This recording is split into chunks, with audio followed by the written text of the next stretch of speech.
아주 오래된 예화가 하나 있는데요. 비가 오지 않으니까 사람들이 비가 오게 해달라고 기도해야겠다. 그리고 장로님, 권사님부터 시작해서 산기도 한다고 산으로 올라갔어요. 올라가니까 어른들 기도하러 가는 걸 따라가는 작은 어린아이가 우산을 들고 갔습니다. 왜 우산을 들고 가니? 비가 이렇게 안 오고 있는데 비가 오도록 기도하러 간다면서요. 그러면 기도하면 비가 올 거 아닙니까? 하고 우산 들고 갔다는 거예요. 이 예화를 참 옛날부터 제가 들으면서 우리는 참 믿음이 없다. 주님께서는 믿고 구한 것은 이루어질 줄로 조금도 의심치 않냐면 그대로 되느니라 했는데 기도하면서도 의심이 들어오는 거죠. 진짜 될까? 안 될 수도 있잖아. 될 수도 있고 되면 좋겠는데 안 되면 어떻게 하지? 안 돼도 기도하는 거지. 되면 좋고 안 돼도 할 수 없고 이런 마음이잖아요. 그런데 주님은 이루어질 줄로 믿고 조금도 의심치 아니하면 그대로 되니라. 아멘은 하는데 아니 기도하다가 확신이 안 드는 거예요. 아니, 주님 이거 도대체 들어주시는 거예요? 안 들어주시는 거예요? 주님의 응답은 세 가지잖아요. 예스가 있고 또 노가 있고 그 다음에 웨이트가 있다고. 기다려라. 그러면 도대체 주님 어떻게 해야 됩니까? 그렇게 하지 않겠어요? 그 사건이 오늘 이 본문에 있는 내용들입니다. 여러분이 사도행전 12장에 보면 5절입니다. 읽습니다. 시작. 이에 베드로는 옥에 갇혔고 교회는 그를 위하여 간절히 하나님께 기도했어요. 문제는 이제 그 다음이잖아요. 기적이 일어나니까 자 14절부터 보십시다. 시작. 베드로의 음성인 줄 알고 기뻐하여 문을 미처 열지 못하고 달려 들어가 말하되 베드로가 대문 밖에 섰더라 하니 그들의 말하되 네가 미쳤다 하나 여자아이는 힘써 말하되 참말이라 하니 그들이 말하되 그러면 그의 천사라. 야, 참 대단해요. 아니 자기들이 간절히 기도를 해놓고 그 천사가 온 거야. 올 수가 없다는 거. 그러니까 이 사람들은 언젠가는 풀려나겠지만 설마 오늘 밤에 이 밤중에 그것은 불가능하지. 왜냐하면 풀어주려고 해도 그 다음날 풀어주잖아요. 근데 한밤중에 어이 와가지고 왔다고 하니까 네가 미쳤구나 그런 거예요. 미쳤다고요? 미친 사람은 이렇게 하지 않죠. 13절 시작. 베드로가 대문을 두드린데 로데라 하는 여자아이가 영접하여 나왔다. 누구라고요? 로데라고 이름이 나왔어요. 이 여자아이가 중요한 사람이 아니면 그냥 그 집에 있는 여자아이라고 했을 거예요. 근데 실명을 거명한 거예요. 그 뒤에 역사에 우리가 성경에서 찾을 수 없지만 우리는 충분히 생각할 수 있어요. 로데는 중요한 복음의 일꾼이 되었을 겁니다. 그런데 미쳤다 그런 거예요. 그러면 도대체 기도를 왜 했냐고. 이루어질 줄을 믿고 기도를 했었어야지. 그것도 내가 예상치가 있어요. 한 달 안에 나올 줄 믿습니다. 일주일 안에 나올 줄 믿습니다. 내일은 나올 줄 믿습니다. 그러나 오늘 밤에는 설마 아니겠죠 그런 거예요. 그러니 우리가 자꾸 지금 기도로 제한을 하고 있잖아요. 자, 주님이 하시는 일을 왜 자꾸 우리가 가둬놓느냐 하는 이야기예요. 주님이 하시도록 주님 앞에서 모든 가능성을 다 열어놔야 되잖아요. 그럼 베드로가 왔다 하면 할렐루야 우리 주님이 응답하셨다. 이렇게 빨리 응답할 줄 몰랐다고 문을 제껴야 되는데 미쳤구나 네가. 안 미쳤다고 말해. 진짜 왔다고. 그러니까 그런 그 천사가 온 거야. 그런데 계속 문을 두드리는 거예요. 세상에 베드로가 정말 나타나는 밤중에 이게 웬일이냐는 거지. 불가능한 것이 현실로 드러난 겁니다. 누가 밤중에 그 옥문을 열어주겠냐 이 말이에요. 있을 수 없는 일이죠. 그런데 우리 주님은요, 가능한 것만 응답하시지 않고요, 전혀 불가능한 그러한 일도 주님 응답하신다는 사실. 여러분 그걸 믿어야 돼요. 그러니까 우리가 기도를 할 때 가능성을 놓고 기도하면 안 됩니다.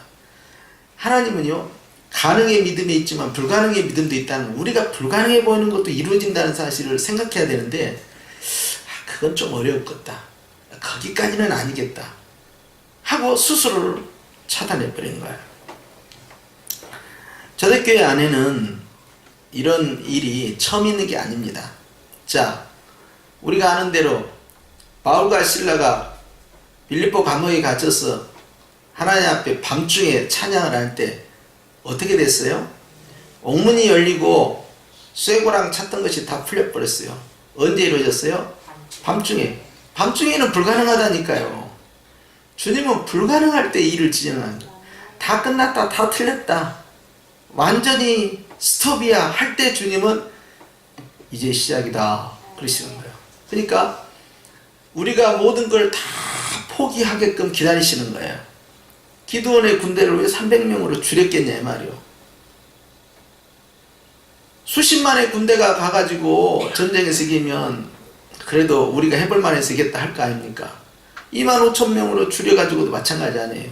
그런데 300명을 가지고 어떻게 30만의 미디안 군대를 쳐부질 수가 있냐 이 말이에요. 주님이 하신 거예요. 그것만 있으니까 엘리사 시대에는 어떤 일이 벌어졌어요? 사마리아가 완전히 포로가 돼서 먹을 것이 없어서 사람이 사람을 잡아먹는 시대였다니까요. 그런데 주님께서요, 아람 군대로 하여금 두려움을 집어넣어 준 거예요. 두려움의 영을. 그래서 소리가 나게 하고, 그냥 마차 소리가 나게 하고, 말발굽 소리가 나게 하고, 그냥. 그러니까 이 소리를 듣고 이 진동을 들으면서 아람 군대, 이것은 이스라엘 백성이 애국 군대를 끌고 왔구나. 용병들이 왔다. 우린 다 죽었다. 지금 빨리 도망가야 돼 하면서 그 두려움이 너무 강하게 임하니까 뭐 하나도 손대지 않고 그대로 도망가 버린 거예요. 그러니까 어마어마한 전투식량, 어마어마한 금은 보화가요, 그 무기가 하나님 그대로 주셔버려요. 그래서 사마리아 굴 손안대지 않았어요. 그거 밤중에 일어난 일이에요. 우리가 보면 기적은 꼭 밤에 일어나는 경우가 참 많아요. 그래서 밤에 이것이 가능할까? 밤이라는 것은 어둠이 지배하고 의심이 지배하고 두려움이 지배하는데 그때 기적이 일어나는 거예요. 그래서 잡혀갔을 때 간절히 5절에 있는 말씀처럼 기도하니까 하나님께서 역사하셨건을 믿지 못한 거죠. 그러면서 이 감옥에 갇혀있는 이 사건이 이 앞에 초대교회에서 한 번으로 끝나지 않고 반복되는데, 이제 사도들이 이제 끌려갑니다. 끌려가서 사도들이 다 감옥에 옥에 갇혀요. 그런데 주의 사자가 나타나서요, 그들을 다 풀어버립니다. 그리고 이 베드로의 사건이 또 나옵니다. 또 빌립보 감옥에서 또 사건이 또 벌어집니다.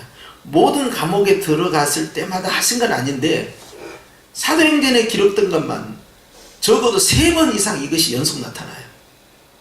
하나님께서 왜 이와 같은 기적을 보이셨을까요? 아무도 막을 수 없다는 걸 보여준 거죠. 그러나 로마 감옥에 갇혔을 때는 물론 바울도 죽임을 당하고 또 베드로도 로마에서 죽임을 당하죠.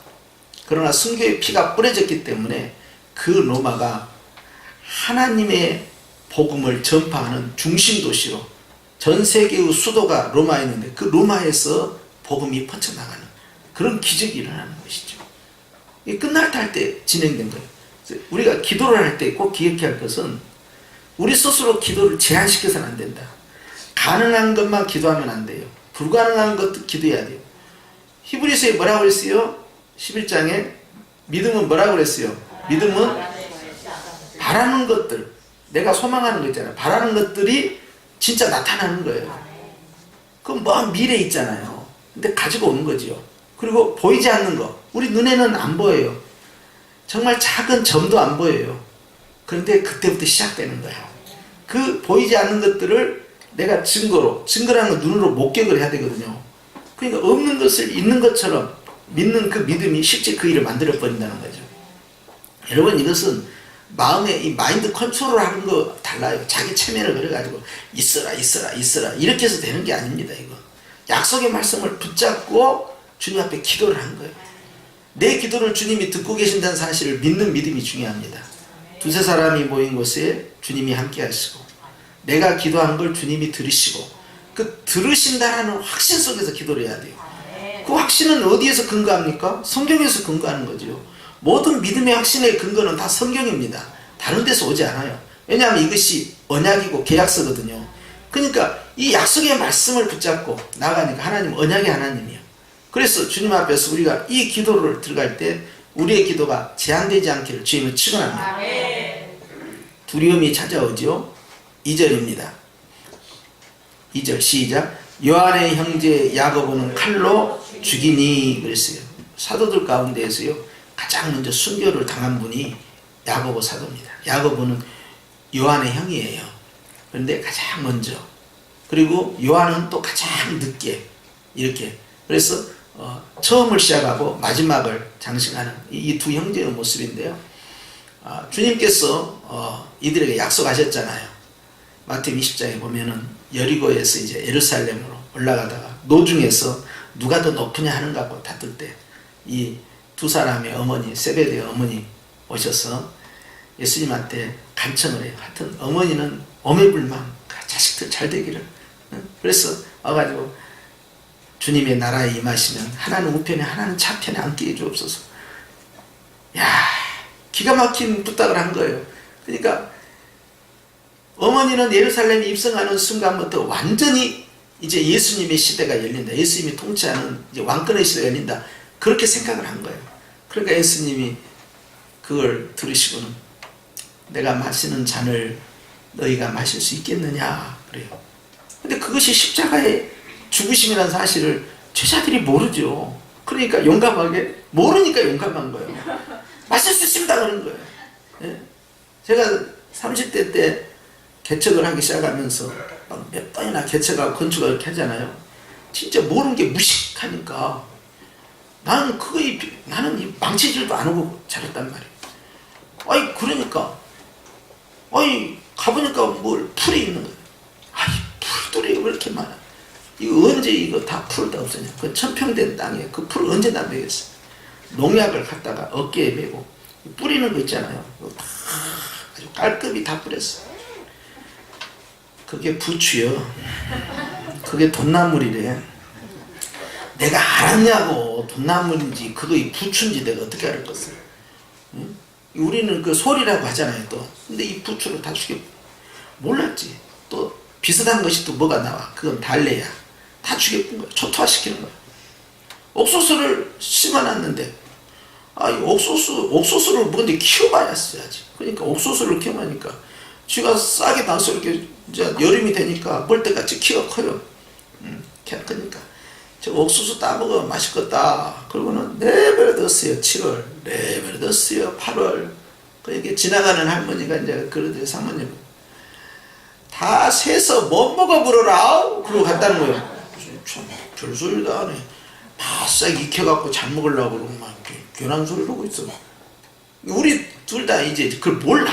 부부지간에. 그러니까 잘 익게 내버려 둬버려. 그래갖고는 이제 시험이 벌써 말라가면 따야 된다는 것도 모르고 그냥 놔둬버린 거예요. 그러고 딱 땄네요. 그러고는 냄비에다 삶았어요. 먹어요 못 먹어요? 해보시오. 그걸 먹을 수 있는 거예요. 그래서 어떻게 했냐, 이거 좀 딱딱하네. 이거 어떻게 했냐, 물에다 불려놨어. 며칠을 물에다 딱 불린 다음에 압력밥솥에 넣어가지고 막 했어. 익었겠어요 안 익었어요? 잡숴보시오. 익었나? 이게 진짜 이게 보통 악질이 아니더라고. 그래서 안 되겠다. 마지막 방법 튀겨. 그래서 튀겨버렸지 그걸. 와, 그 진짜 단단하더만요. 못 먹겠더라. 그러고 나서 그 다음에는 야, 우리 옥수수 맛있으니까 여기다 그냥 옥수수를 그냥 갖다가 심어보자. 그러고는 이제 그 종자로 남겨놓은 거 있잖아요. 그거 뭐 강원도 찰옥수 수잖아 어찌나 그것을 이제 심을 줄도 모르는 게 호미로 끄적끄적하고 이제 아무데나 막 심은 거예요. 또 그것도 막 돌짝밭에 뭐하러 심을 거예요. 그냥 심어놓은 거예요. 심어놓고 나니까 이것이 싹이 조금 이렇게 올라오더라고, 살짝. 그러니까 와, 이거 신기하다, 싹이 올라왔다. 그래가지고는 질소 비료라고 있어, 하얀 거. 그리고 복합 비료가 있어. 그것도 무식하니까 사다 놓고 갖다가 잘 커라 그러면은 이렇게 좀 멀찌감치 주든가, 안 줘도 괜찮은데 멀찌감치 좀 해야 되는데, 그 싹 났는데 주변에다 이렇게 줬어. 준 다음에 내가 사랑이 많으니까 물 분무기를 갖다가 그걸 쫙 뿌려줬어. 그러니까 그게 녹아가지고 그 안에 뿌려 들어갖고 싹 꽃이 나서 말라 죽여버리더라. 내가 이런 사람이에요. 아니 뭐 전기에 전기자를 알아요. 그러니까 그냥 아니 전기가 들어왔다 안 들어왔다 하니까 뭐 사람도 없고, 그러니까 혼자 나가가지고 저 전기 고쳐야 되는데 왜 저 불이 들어왔다 안 들어왔다냐 해가지고 이제 그 전기를 고친다고 벤치를 들고 올라갔는데 그때가 비 올 때예요. 무식하니까 아니 비 오는 날 뭐하러 그걸 저 외등을 고친다고 할 거예요. 근데 딱 만졌는데 와, 한번 궁금하면 해보시오. 나는 완전히 가는 줄 알았다니까. 그냥 안 가시오.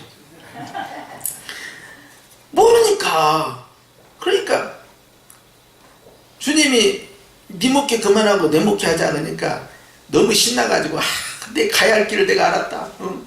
그러면 그렇지. 응? 목사가 되면 뭐하냐. 목사가 돼도 하나님 뜻대로 살아야 되는데 이제 내가 방향 잡았다. 공부고 뭐고 다 때려치고 이제 그래 가는 거야. 개척하러 가는 거야. 그리고 이제 내 사명 찾아가는 거야 하고 신나게 내려갔잖아요. 모르니까 갔지. 처음 갈 때는 왜 이렇게 멀어? 원래 어디를 가든 모르는 길을 갈 때는 되게 멀어. 왜 이렇게 멀어? 구비구비 산을 돌고 산을 돌고 멀었어요. 더 가야 되는데 더 가야 되는데 왜 이렇게 자꾸 들어가냐고. 깊은 사고로 자꾸 들어가는 거야. 산으로 들판으로 산으로 들어가고. 그러면 어떤 마을에 왔는데 이쪽에 한 3가구 있고 이쪽에 1가구 있고, 마을이 어디 오는 게 저 안쪽이래. 안으로 또 쭉 들어가는 거예요. 그러니까 거기 뭐 한 10대 가구가 있더라고. 그럼 여기 어딘가 보다 했더니 거기서 또 끝으로 이래. 끝으로 또 쭉 들어갔어. 외딴 집으로. 그래놓고 이제 살림이 시작됐는데 지금 생각은 그래요. 알았으면 갔을까? 사전 답사를 한다든지 뭐 정탐을 한다든지 그럼 내가 갔을까? 그런 생각. 그 다음에 지금 가라면 또 갈까? 그러면서 그래도 가야지. 가긴 가는데 그때만큼 막 모르니까 무식하게 막 그렇게 갈까? 처음이니까 어리버리하게 그냥 뭣도 모르고 그래 가는 거예요. 그냥 다 알고는 못 가지요. 사람도 그래요. 결혼해서 살 때도 서로가 서로에 대해서 잘 모르잖아요. 그냥 좋은 점만 보고 좋아하는 것만 보고. 그러니까 다 결혼해서 살죠? 그렇게 해서 알고는 못 살지. 예, 그 속까지 다 알면은 나중에 10년, 20년, 30년, 50년 후에 어떻게 될까 다 알면은 안 고르죠. 예, 그러나 모르니까 그냥 가는 거예요. 우리가 모르는 일이 너무 많아요. 근데 여기 중요한 건 뭔지 알아요? 기도를 꾸준히 해야 된다는 거예요. 모르는 길을 갈 때도 기도를 해야죠. 그런데 그 기도를 할 때요, 중요한 게 그겁니다. 내가 하나님 앞에 구하는 기도를 주님이 들으실까? 이거에 대해서 먼저 확신이 있어야 돼요. 두 번째, 내가 이 구하는 내용이 상당히 분량이 커서 이 정도는 이게 좀 어려울 만한 내용이다 하는 것까지도 하나님 앞에 내가 구할 수 있을까? 이걸 자기 정리가 끝나야 돼요. 이것이 안 되잖아요. 그러면은 적당히 기도합니다. 되면 좋고 안 되면 좋고요. 그리고 주님에게 부담되지 않을 만큼만 구해야지 이런 생각을 해요. 이것이 얼마나 불신하게 되는지 모릅니다. 주님, 우리가 기도할 때 우리 스스로 기도를 제한시키지 않게 하옵소서. 여러분 그런 마음이 있어야 돼요. 그러니까 기도할 때는 따라서 합시다. 믿음의 확신, 당대함. 여러분 제한되면 안 돼요. 확신을 갖고 하나님께서 내 기도를 들으신다는 확신. 초대교회가요 잘한 점이 그겁니다. 초대교회는 전도도 많이 하고 사랑으로도 하나가 되고 말이죠. 그리고 열심히 말씀도 배우고 했지만요, 초대교회는요 원조가 있어요. 뭐냐면 기도를 시작했어요.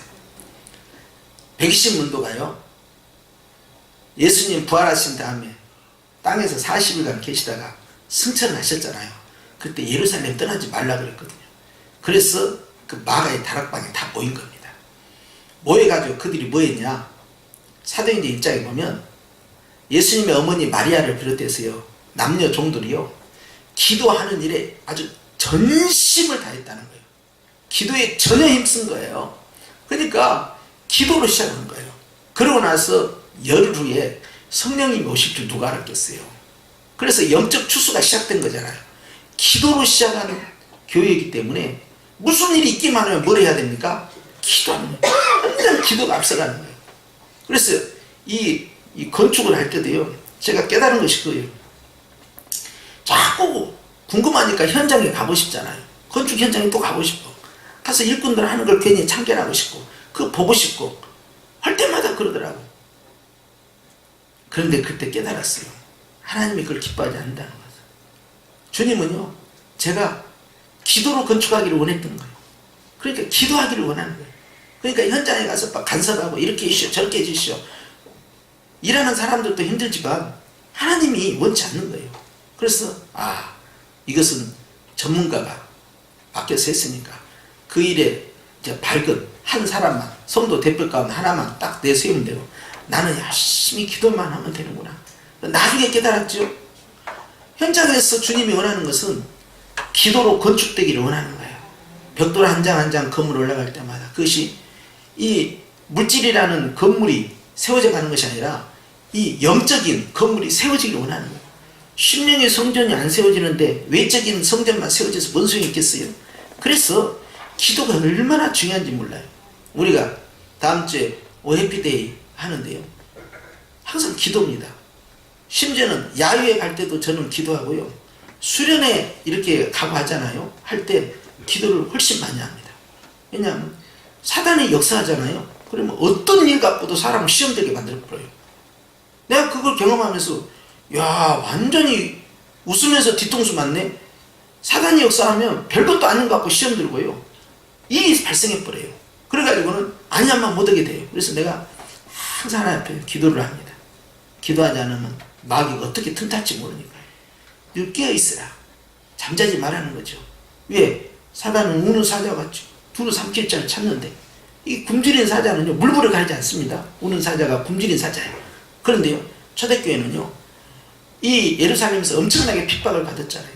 핍박받을 때 그들이 늘 기도했어요. 기도하니까 사도들이 하나님의 주의 천사가 와서 다 풀어주고 또 기도하니까 베드로를 깨워가지고 1파수 2파수 왜 1파수 2파수 다 써놨을까요? 아주 단단히 막혀있는 데를 뚫고 나왔다는 거 아닙니까? 그것을 주님께서 끌고 와버린 거예요. 그러니까 이런 기적이 일어나고 또 바울 같은 경우도 신라와 함께 찬양을 할 때 옥문이 열려버린 역사. 그렇게 해서 간수를 전도해버릴 줄 누가 알았겠어요? 전혀 불가능한 일이 일어나 버린 거예요. 나는 다만 기도할 뿐이에요. 기도할 때 제한하지 마라. 그런데 기도를 제한하지 않는 방법이 있어요. 내가 오늘 사라의 전도니까 한복을 예쁘게 입으셔서 내가 특별히 이 비밀을 말씀을 드린 거예요. 기도를 제한하지 않는 방법, 무한대로 풀어버리는 방법이 있어요. 내가 사라니까 특별히 이야기해 주는 거예요. 여러분 이건 비밀인데요 무조건 감사만 하면 돼요. 내가 얼마만큼 주십시오 얼마만큼 주십시오 이럴 필요 없어요. 내가요 주어진 그 현실에 감사를 다 하고 있잖아요. 그러면 주님이요 끝도 갓도 없이 주님이 알아서 하셔버려요. 상상도 못할 일이 나와버려요. 할렐루야. 이 기가 막힌 거예요. 그러니까 어떨 때는 정말 내가 목적 기도가 있어요. 저도 그 목표가 있단 말이에요. 기도의 목표가 그걸 누가 없어서 막 기도를 하다가도 에베소 3장 20절에 보면 주님이 이런 말씀하셔요. 아버지의 충만한 것이 다 너의 것이 되기를 원한다 하시면서 이런 말씀합니다. 구하는 것과 구하지 아니한 것까지 능히 넘치게 하시는 하나님께. 그러니까 내가 그 구한 것보다 실은 주님은 더 주고 싶은 건데 나는 제대로 구한 것이 여기까지야. 근데 주님은 야 그것 갖고 되겠느냐. 아니 아브라함 보세요. 주님 자식이 하나 있으면 얼마나 좋을까요? 둘도 아니고 하나만 있으면 얼마나 좋을까요? 그런 마음이 있으면 뭐합니까? 주님은 밤에 역사가 밤에 일어나. 밤에 딱 하늘을 보아라. 그때는 미세먼지가 없어서 하늘이 잘 보여. 하늘을 보아라. 그러니까 하늘에 별이 얼마나 많겠어요? 몰라요? 상상도 못할 별들이 그냥 쫙 깔렸을 거예요. 네 자손이 저와 같다. 그때 아브라함이 속으로 뭘 생각했을까요? 아니 지금 하나도 없는데 어떻게 저렇게 하늘의 별처럼 많다고 할 수가 있을까? 주님은요, 자 이스라엘 민족이 아브라함의 자손이 되어서 민족을 형성해서 60만, 200만, 400만, 지금 저 이스라엘 현재도 2000이 지난 지금도요 얼마나 되겠어요? 우리나라보다 숫자가 적습니다. 그런데 아셔야 될 것이 아브라함의 자손은요, 갈라디아 3장 이하에 보면 아브라함처럼 믿는 자들은 아브라함처럼 믿음의 자손이 되었다는 거예요. 영의 자손이 생겼던 거야. 영의 자손이. 영의 자손이 어떻게 생겼어요? 전 세계에 다 뿌려져 버렸어요. 와, 흰옷 입은 무리는요 그 숫자를 등에 셀 수가 없다고 그랬어요. 어마어마하게 하늘의 별처럼 주님이 기가 막힌 일 아닙니까? 그러니까 상상을 초월해버립니다. 우주 만물을 다 창조하시는 하나님 앞에서 우리의 기도가 제한될 필요가 전혀 없는 거예요. 그런데 나는 꼭 거기까지밖에 구하지 못한다 이 말이지. 바로 그럴 때 주님 앞에서 살아야 돼요. 감사를 많이 하면 주님이 그걸 풀어버립니다. 그러니까 내가 참아 이만큼 주십시오, 이만큼 주십시오, 이만큼 주십시오 이렇게 할 바에야 그냥 무조건 뭐만 해버려요? 그 주어지는 환경을 계속 감사하면 뭔 일이 벌어져 볼지를 모른다 이 말이야. 이 상황이. 할렐루야. 기도해놓고 막상 응답되니까 네가 미쳤구나 그랬잖아 지금. 아니 자기가 기도를 해놓고 풀려나게 아예 줄시없어서 했을 거 아니에요. 이게 풀려났잖아 지금. 못 믿는 거 이게. 예? 구하면서도 우리가 확신을 갖는 것이 대단히 중요하다는 겁니다. 할렐루야. 그래서 오늘 이 베드로의 이 모습은 초대교회가 얼마만큼 일마다 사건마다 계속해서 기도했는가를 알려주는데요. 교회가 부흥하고 성장하는 여러 가지 요소가 있잖아요. 오늘 오전에 말씀한 것처럼 하나 되게 하는 것을 굳게 지키는 그 사랑의 공동체. 정말 그러면 이 포용성이 확대가 되잖아요. 그러면요 교회 성장이 확장성이 생겨요. 그래서 복음은 반드시 확장성이 있어야 되는데요, 복음이 확장성을 잇기 위해서는요 많은 것들을 수용하고 받아들여야 되는데 그것이 바로 사람입니다. 남녀 차별 없이 다 끌어안는 것이에요. 신분 고하를 막는다고 다 끌어안는 거예요. 그러니까 자기의 이 기존에 가지고 있는 그 틀을 이스라엘 백성들이 내려놓는 것이 쉽지가 않아요. 특히 유대인들은요 굉장히 이 자존감이 세요. 왜냐하면 세계에서 최고의 민족 이 시오니즘이거든요. 그래서 우리는 하나님으로부터 직접 선택을 받은 특별한 신이다 이 생각을 갖고 있어요. 그러니까 지금까지도 아주 기고만장하고 이 자존감이 보통이 아닙니다. 그런데 참 안타깝잖아요. 그들은 우리 하수입니다. 이제 미안한 말입니다. 주님께서요 이제 참 감람나무를 끌어버리고 돌 감람나무를 참 감람나무로 세워버렸는데요, 이제는 예수님께서요 우리의 신랑이 되시고 하나님께서요 우리의 아버지가 되었어요. 미안한 말인데 유대인들은 이제 우리하고 경쟁 대상이 되지 않습니다. 이제 예수님 오시기 전에 직전에 그들이 민족적으로 회개하고 돌아올 날이 있겠지만, 그러나 아직은 우리 가까이 올 수 없는, 우리는 영적 축복권자를 우리가 누리고 있다. 여러분이 기억해야 되죠. 그런데 유대인들의 그 자존감 속에서요, 아니 할례받지 않는 자들, 또 이방인들 말이죠, 이런 사람들을 상대할 때요 마음이 어쨌어요? 높은 마음이 있잖아요. 주님의 걸 다 내려놓게 만들잖아요. 그런데 이들이요 기도를 많이 해요. 초대교회 성도들이 항상 일마다 때마다 기도를 해요. 그 기도가요 결국 교회를 지탱시키는 중요한 영적 요소가 되었다는 거예요. 그래서 우리 교회도 뭐니 무엇을 많이 해야 돼요? 기도를 많이 해야 돼요. 성도들도 가정에서 무엇이든 시작할 때 기도하고 끝날 때 기도로 끝나요. 항상 기도한다는 건 결국 뭐예요? 주님을 의지하는 의지. 주님만. 이게 참 중요하거든요. 그러면 하나님께서 하나님을 의지하고 하나님을 인정하고 하나님이 함께 하심을 확신하면요, 안 되는 일이 없는 거죠.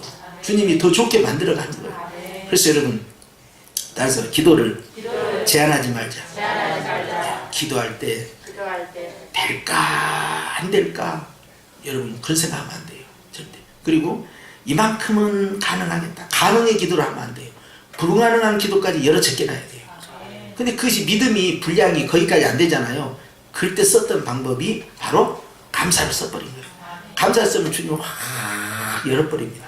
내 마음을 열어버려서요, 무한대로 주님께서 역사하도록 하는 거예요.